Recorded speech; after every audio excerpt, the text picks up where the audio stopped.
You are live. Welcome to the Trillcast.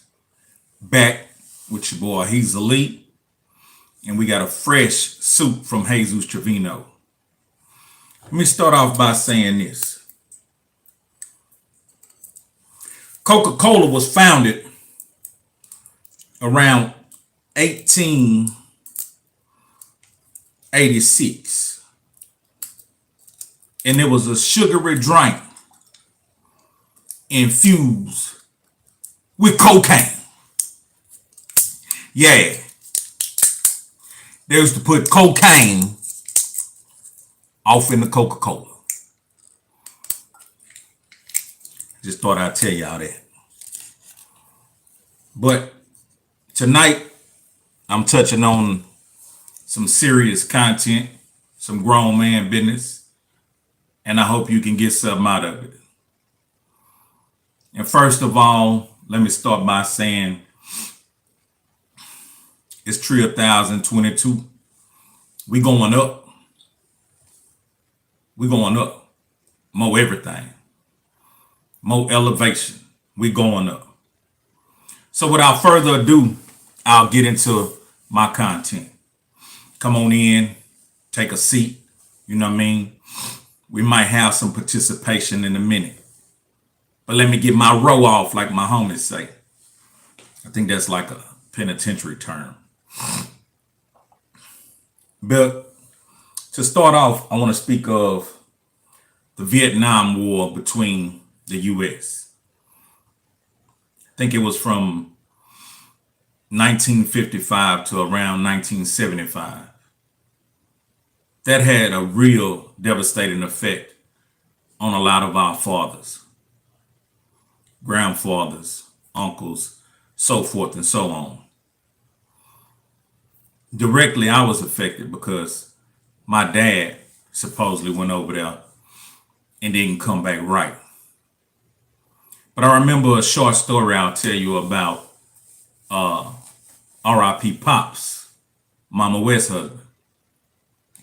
Pops told me he was in a division where they did cleanup after battles had took place. I'm pretty sure Jesus Trevino know the title of that person that swoops in a helicopter and do some cleanup. He gave me the word, but I don't remember what the word was. But basically he was saying he heard the shots and I saw the soup from Brandon Tillery. Appreciate the support, man. Much love. So he said he heard the shots. He knew that it was taking place. He knew it was a war zone. But he said he wasn't affected. He was medevac. Exactly. He was medevac. He said he wasn't affected. He still felt somewhat like himself. But he said he began to lose himself when he swooped in and began to see the charred bodies, the dismembered bodies, so forth and so on. But he said one thing in particular blew his fuse.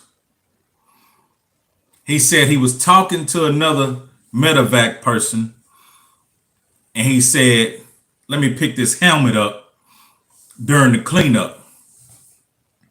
And when he grabbed the helmet, he realized the helmet had a little weight to it. And so he said he turned and he looked. And the helmet was still attached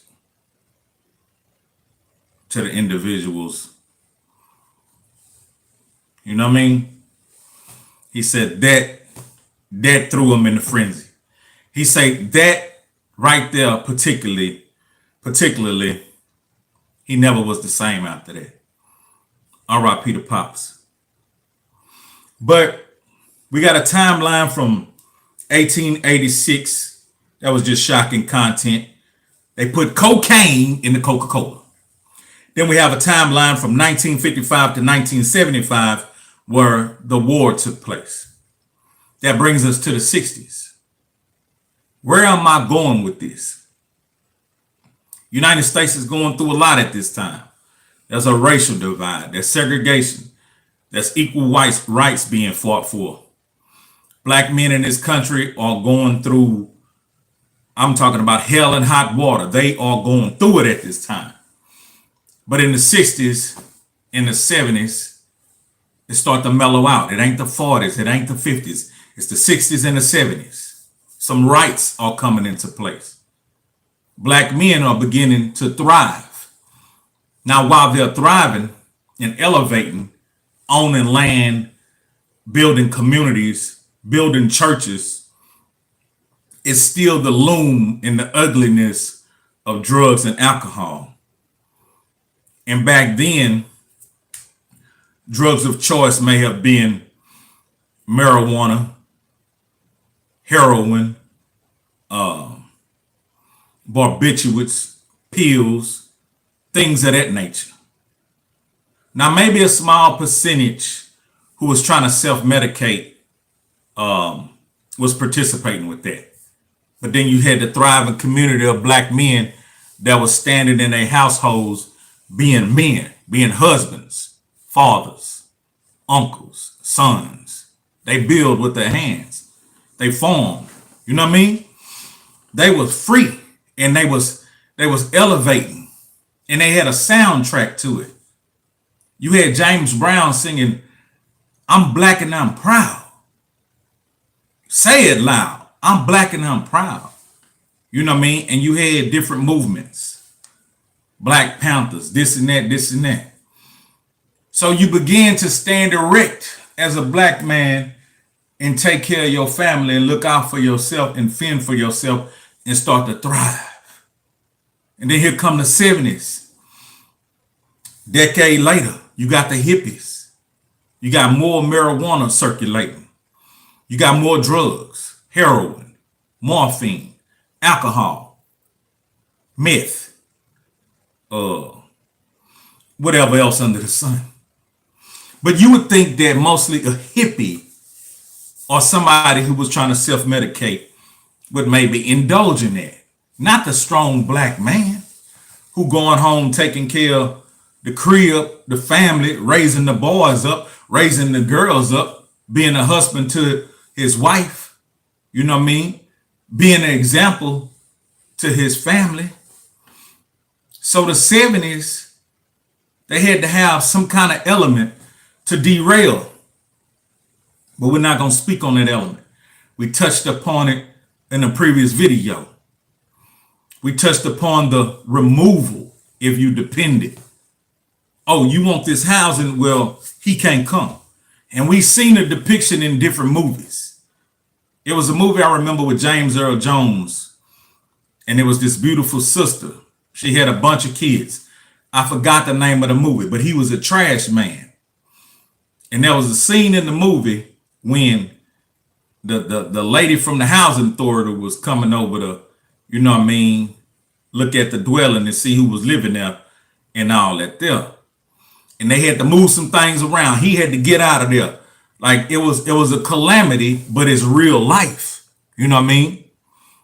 But we're not talking about that. We're talking about the deterioration and the destruction and the drugs that came through and altered the path of that strong black man. Who could he have become? Think about that. Without all the distractions, the temptation, who could he have become? Because he was standing erect. He was strong. He was becoming intellectual. He was buying property. He was taking care of business, like that $2 soup that Alvin Smith just dropped in support of the Trillgear.biz. The black man was taking care of business. He was standing up. 70s, they had some drug issues going on. You had the people with the heroin going on, this and that. You had the people selling it in the hood, but you still had that blue collar man that was going to take care of his family. And during those times, during those 30 years, There were some millionaires made. I like to speak of A.G. Gaston, the Black Titan. You know what I mean? I like to speak on him. But here come the 80s. Here come the 80s. The 80s coming in full speed like a freight train, baby. Pow! But let me read something that's allegedly. Let me read a little something that's allegedly. But not before I address that 199 suit from Jesus Trevino. That's Trill, brother. Okay. So a number of writers have alleged that the United States, intelligence agency was involved in a Nicaraguan Contras cocaine trafficking operation during the 1980s. This claim have led to an investigation by the United States government, including a hearing and reports by the government and House of Representatives and Department of Justice. In short, they concluded that the allegations were not supported. The subject remains controversial. Welcome to the 80s. By this time, these men from the 60s and the 70s are holding down real positions, buying houses, raising sons, changing roofs, building houses. They are building, and they own land. They own acres. You know what I mean? Now, all of a sudden in the 80s, you still have the alcohol. You still have the marijuana use, the morphine, the meth, the heroin, and everything else. Cocaine. Cocaine was mostly used by the upper class. I heard they used to toot it up their nose, but that was used by the upper class. That was a more wealthier fix. But then came in something in the 80s called freebasing, meaning they rocking it up and they smoking it. You don't smoke crack. So in the 80s, here's this epidemic, this addictive way to use cocaine.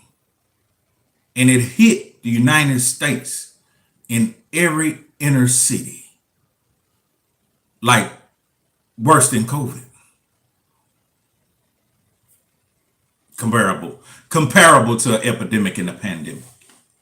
You could not go nowhere without finding somebody asking you, do you have any crack? Because they won't smoke something.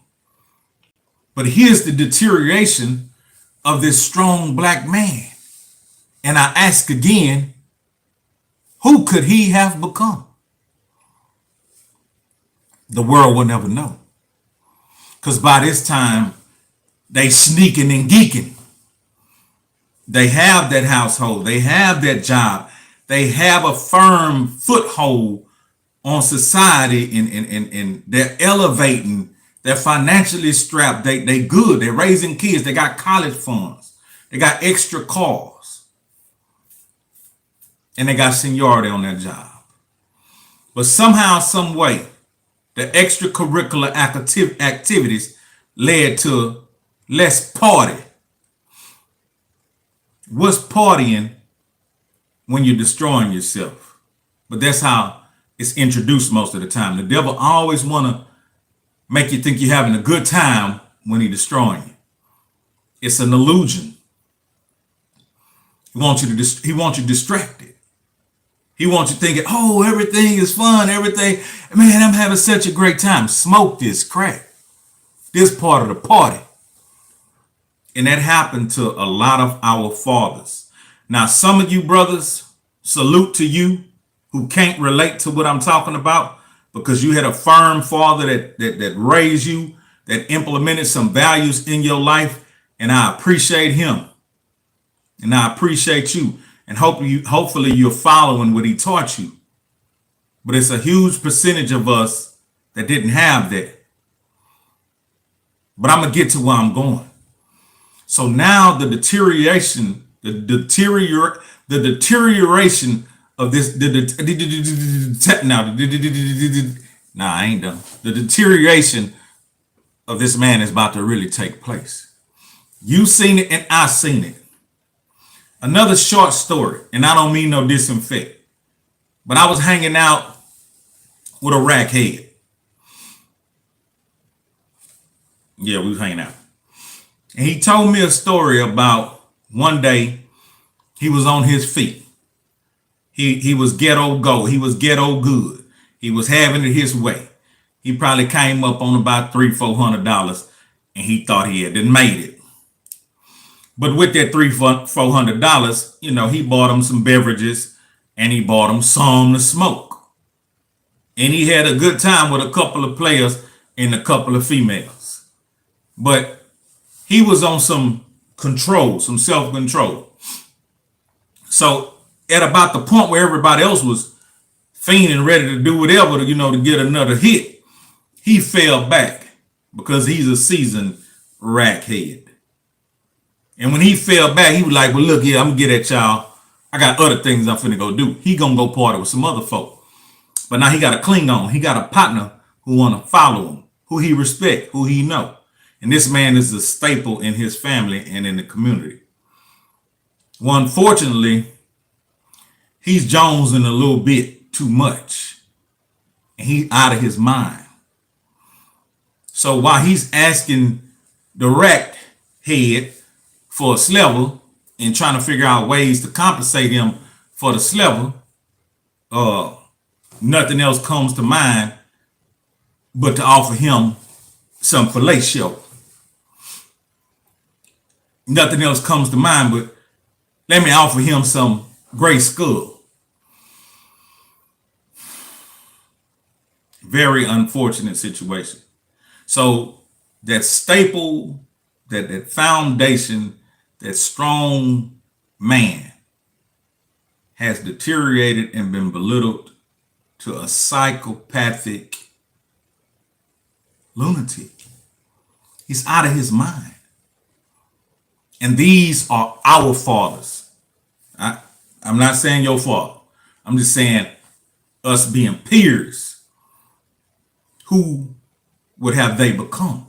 We're talking about them. You know what I mean? And this story can be twisted and retold so many different times from so many different encounters from men that I once respected and looked up to, who whole families, whole empires failed because they fell victim to smoking at work. But here's what I'm thinking. The endurance of the 40 years, the 60s, all the way through to the 80s. That man, who was he gonna become? If he had endured all that from way back to the 60s, all the way through to the 80s, and he was still standing, and he was profitable, he was prosperous, he was strong, and he had offspring that he was about to teach the way. But all of a sudden there's a derailment. And I think that derailment had been in position and in place for many years. But they finally found something that the rats really like. Cheese. And that cheese derailed our uncles and fathers and brothers off a path where you would have to ask, who would they have become? God bless the souls of the brothers that lost their lives to that lifestyle. And God bring forth the healing to the brothers who still sneaking and geeking and hiding that lifestyle. Remove it away from them. It was something developed that was way too strong for any human being to kick. And salute to all the brothers that did kick it. But they're victims, they're casualties mentally of a war. They're not the same. In society, they're not making leaps and bounds. You see it every day. Somebody's filming a strong brother who has the body of a titan, but the mind of a little child. Forgot his strength, forgot his power, resulted down to a mere fiend, probably strong enough to tilt over the world, but mentally, neurologically, he's a fiend. Who would he have become? So many like him in the different small towns and cities all over the world. You have to ask, when you see these people, who would they have become if they wasn't derailed? They were on their way somewhere. When I seen the deterioration of a family that I knew, it blew my mind. It blew my mind. But I'm not going to speak on that, because I think every last one of you who come from where I come from can relate. You saw it too. You saw it too when you was a child and you looked up to Mr. Such and Such. Then one day you're looking down on Mr. Such and Such, because Mr. Such and Such conduct is now of a fiend. You've had teachers you've known that you sat in class and was instructed by, that you looked up to. But then later in life, you saw him by the corner store, sneaking and geeking, eyes this big, just trying to get ahead. That was out of their control. That wasn't the party drug to try. That was an experiment to derail the up and coming strength of the black man that could pass that down to his offspring and his family. God bless them all. But now I ask, we're in the 2000s now. And I ask, who are we becoming? We know the wrongs of our fathers. We know the ploys and the plans that took place. We know the history of our forefathers and our ancestors. We know what they had to endure. We are not facing the same oppression that they were facing back then. We have our own little special kind. But here it is, I could sit on this platform and talk like this here, and they ain't got no lynch mob outside my door. Back in the day, you could be accused of whistling at a white woman and be lynched. R.I.P. Emmett Till. Bless his family. Can you imagine that night? All the women and children in the house, but the one man in the house. Can you imagine the decision he had to make that night? To not lay his life down and die too?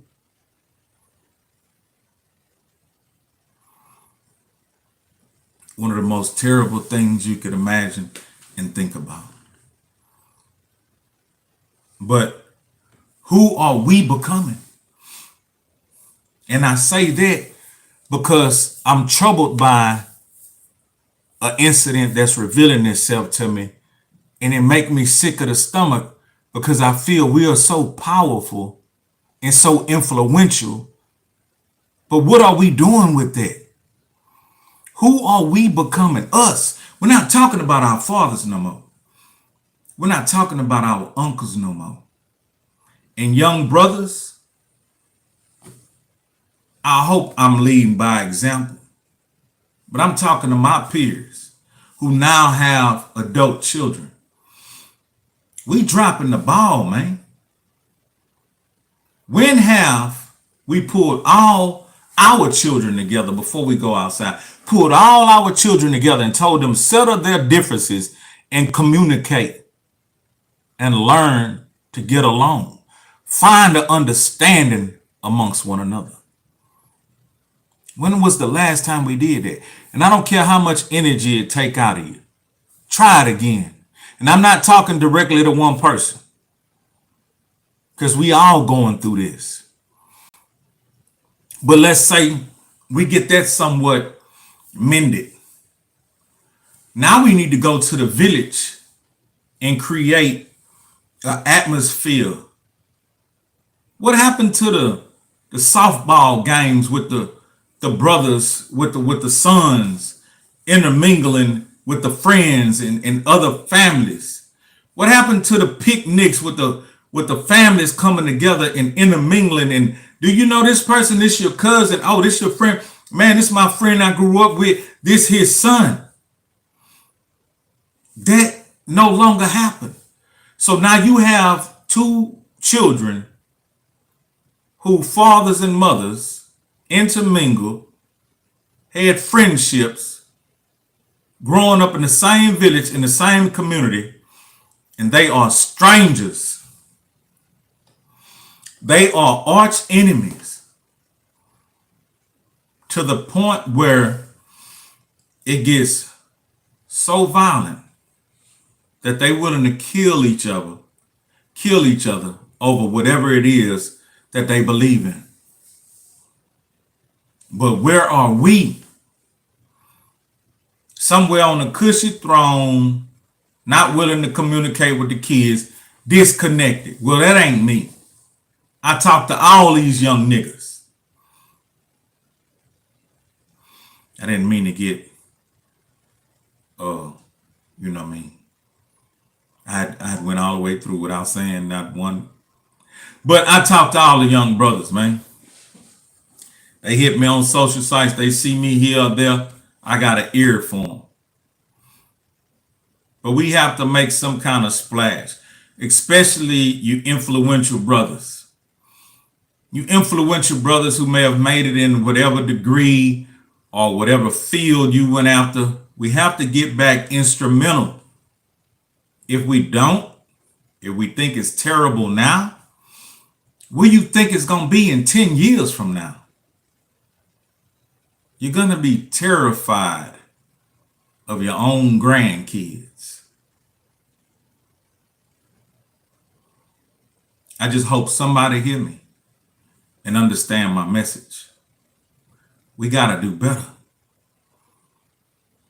There's two young men that have engaged in a game where both loses. One loses his life. The other one may spend 20, 30 years in prison. But the most heartbreaking thing about it, the two individuals, parents, are people who intermingled, who had no issues. But in the community, we no longer engage in community activities. There's no more dances for the children to learn how to dance before they learn how to engage in other activities. They're going straight to the internet, straight to the sites, and they're going straight to the foul play. And what are we doing? We too busy with our own lives, huh? Our job is nowhere near done.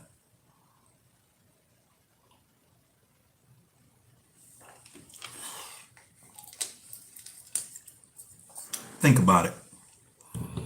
make a step in the right direction. Even if it's just one individual.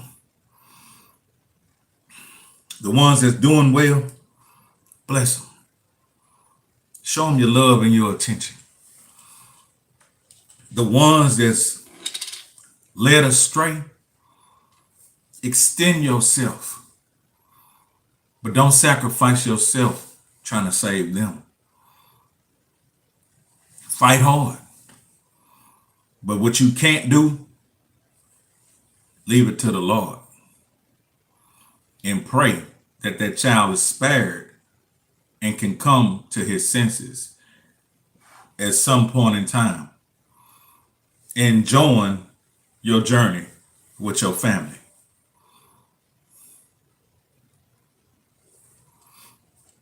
And that's what I had to say tonight.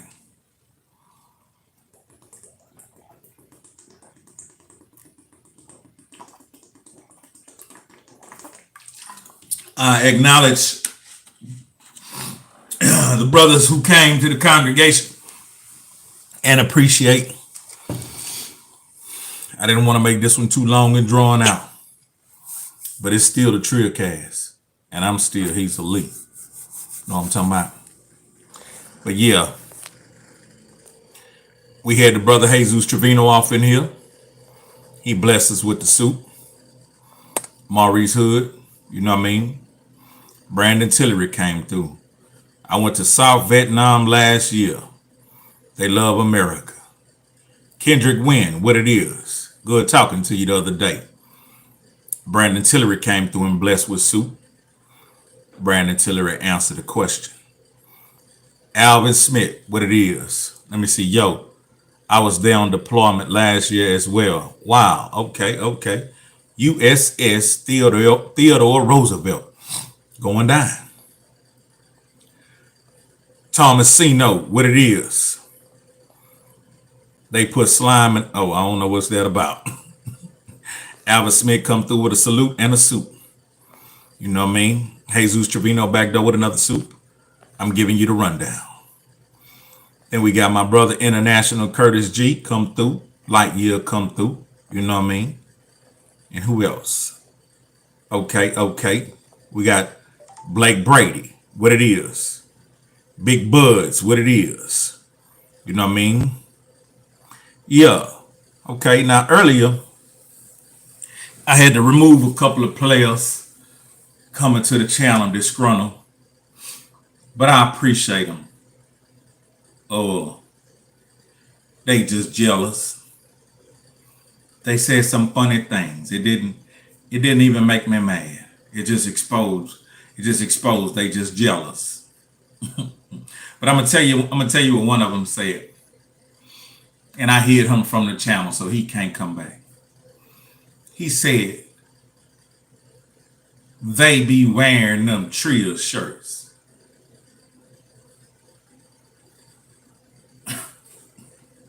He said some other stuff to go with it, but it made no sense. You know what I mean? So instead of me putting any kind of negative energy on that ant type content, I just blocked them from the channel. Went to his page. Another one with just a name, not even a picture, not even one video, nor one subscriber. But they be wearing them shirts, them Trill shirts. Yeah. But brothers, keep y'all head up, man. It is what it is. It's going to be what it's going to be. And it's going to do what it's going to do. It's your boy, Hezeleo. It's still the Trillcast, man. Long Little Pimp and Mama West. Free Young Pimp. Much love. Trill 1022. Y'all stay up.